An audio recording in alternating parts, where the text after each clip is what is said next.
Yes, it's that time of year.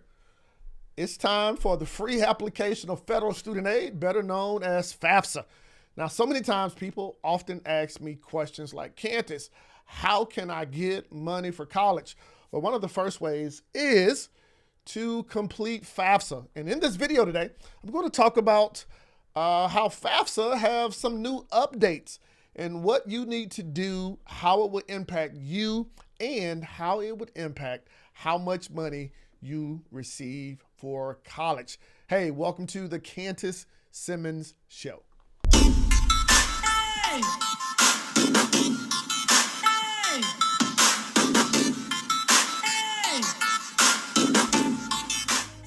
Hey! Hey. What's going on? Welcome to another edition of the Kantis Simmons Show. Of course, I am Kantis Simmons. I'm all about succeeding in school and succeeding in life, and I pray you are having your best school year ever. So in today's video, I want to talk about FAFSA. FAFSA stands for the Free Application of Federal Student Aid, and it is a form given by the federal government where parents and students complete this form, and it lets them know how to get access to federal funds. Yeah, you know, funds and money you need to go to college. And if you are a student or a parent and you're looking for resources and funds to go to college, hey, I definitely would advise you to take heed of what I'm going to share today about FAFSA, how to apply, where to apply, and a few updates that have taken place over this last few months where FAFSA is concerned.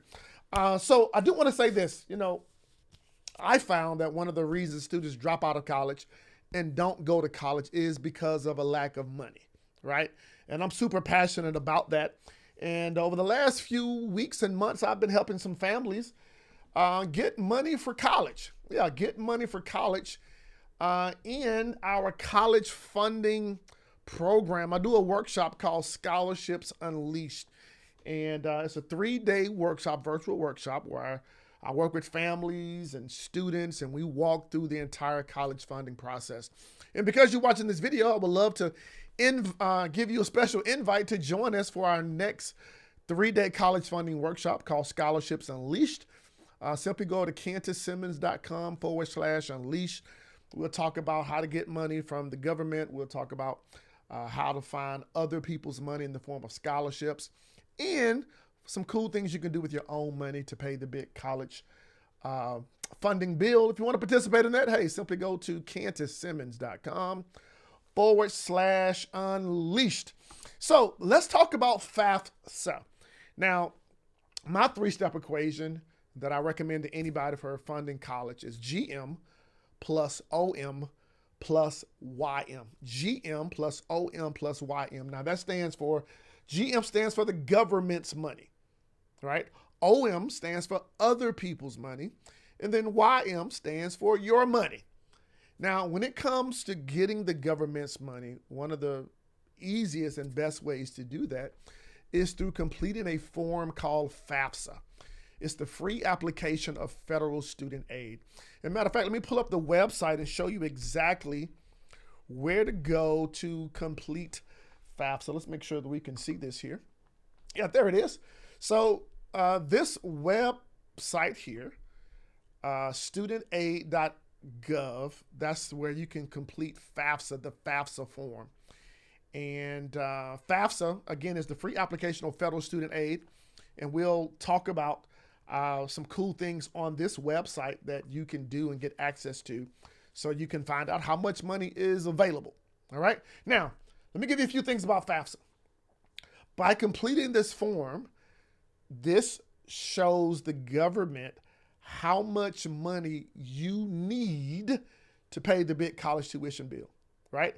It's a need-based application, and all you have to do is show the federal government that you need the money, right? And the FAFSA form takes into consideration 4 things: parents' income, parents' assets, students' income, and students' assets, right? And you should apply for FAFSA. Like if you are a high school senior and you're going to college in the fall, you want to complete FAFSA form. It's a simple free form, all right? If you're a freshman in college going into your sophomore year, you want to complete FAFSA. If you are a sophomore in college going into your junior year, guess what? You want to complete FAFSA. If you are a junior going to your senior year, if you are going into college, you want to apply for FAFSA every single year. All right? Every single year. So FAFSA, traditionally, the application doors would normally open October 1st. However, there have been a few updates. And one of the first updates is this. FAFSA opens December 1st of 2023. All right, so you see the day on the calendar.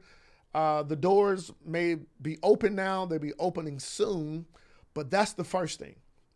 At one time, the doors would open October 1st. Now they're opening December 1st. All right, so if you're going into college in the fall, you want to make sure that you apply for FAFSA. The door is open December 1st. That's for federal aid.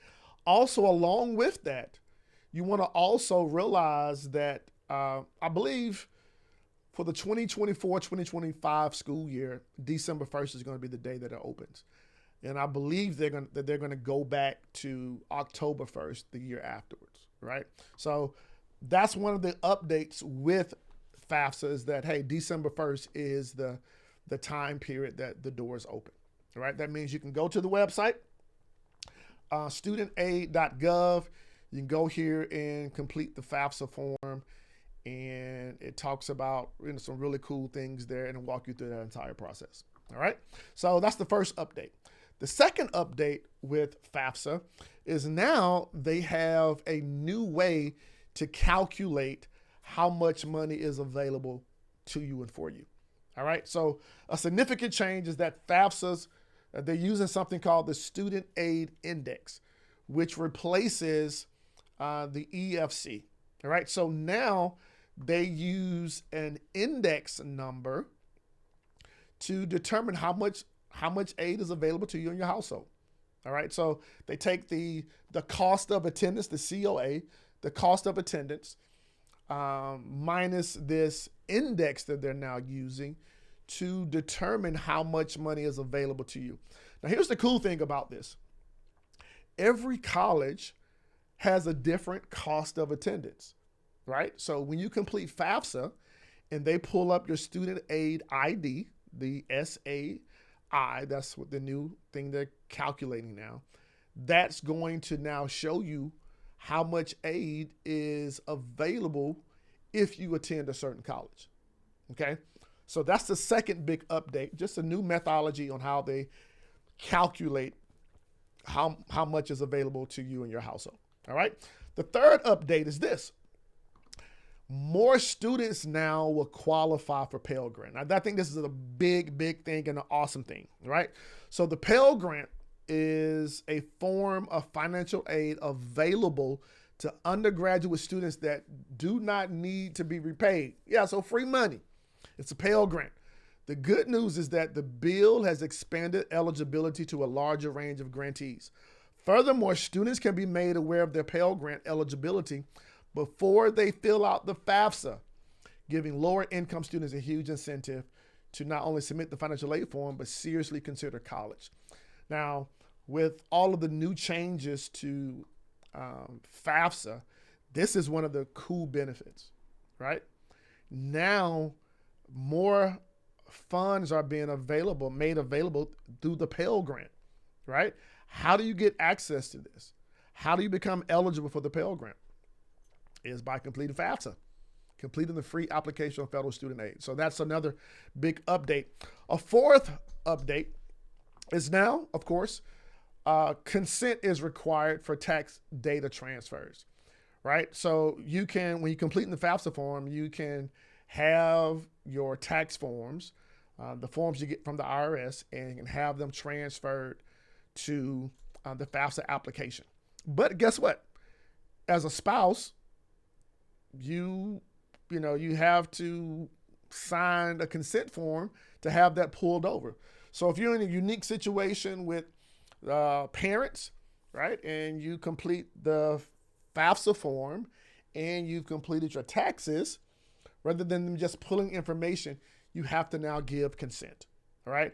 If you're in a blended household, right, there's some rules and regulations on whoever the dominant parent is. Now, going through that process, now the cool thing now is that, hey, we have to give consent that the information is transferred over. So now the federal government with taxes and FAFSA, they can communicate, and that will also help and assist with proving parents' income and parents' assets. All right. The fifth update. It's a little bit of a bummer, but it's an update, right? So one big change is for multiple students enrolled in college. Now, before you had the EFC, the expected family contribution. And the cool thing about that is that because it was a contribution, if you had more than one student into college, you would get more funds, right? By having 2 or 3 kids in college at the same time. But with this new update, things have changed.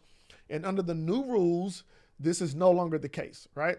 So this change will reduce the amount of financial aid for middle income and high income families that have multiple students in college at the same time. So on one hand, hey, it's awesome that there are more Pell Grant money and resources out there. And with this fifth update,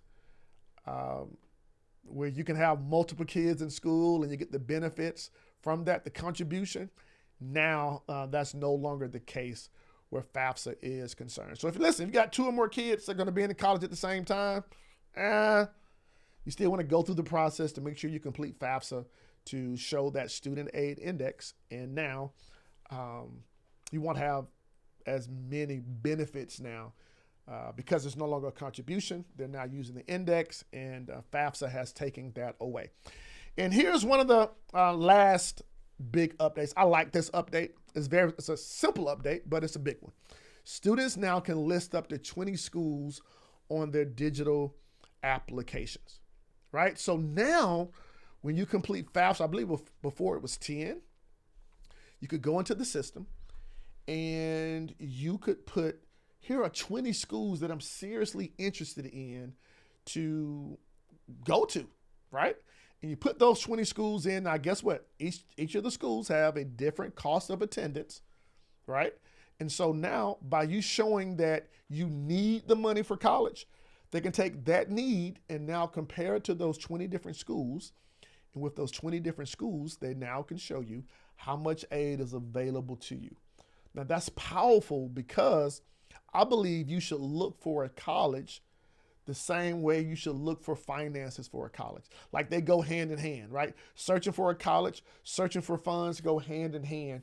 And this is a cool thing now where you can expand the number of schools that you apply for, but the number of schools that you're interested in on the FAFSA form, right? So there are the few updates for FAFSA. And number one, hey, the doors open December 1st. You can start applying there December 1st. Second update, they're no longer using the EFC. They're now using the Student Aid Index, the SIA number. Number 3, more students now will qualify for Pell Grants. That's a big, big plus. So now to give you a little bit more money to pay the big college tuition bill.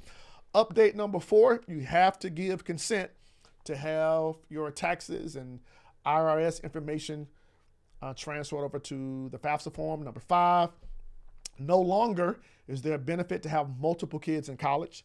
And that's a bummer, but that's a new update. Number 6, you can now add up to 20 schools on the FAFSA application. Absolutely awesome. So here's my recommendation to you. Complete FAFSA. Hey, go to the website studentaid.gov and it'll show you all the information you need there for FAFSA. Coming December, if you're looking for past forms, all the information is there. Studentaid.gov, studentaid.gov. And by the way, if there is any way that I can help you and your family fund the big college tuition bill, hey, I would love to be able to support you. I'm working with parents and students in my upcoming Scholarships Unleashed workshop. This is where we take the time to locate scholarships.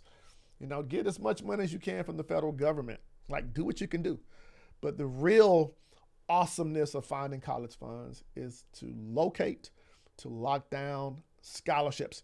If you want to join us for our upcoming 3-day college funding workshop, simply go to kantissimmons.com/unleashed. All the details there are there. All the dates are there. It's absolutely fun. Just so fun to be able to support families to help find that college money, moolah. All right. Listen, man, I'm Kantis Simmons. Thank you for watching the Kantis Simmons Show. Listen, like this video, subscribe to it, and don't be so stingy. Share it with somebody. Share it on one of your social platforms that there's a cool guy with 7.25 fingers helping people find some money for college. Hey, thanks again for watching the Kantis Simmons Show.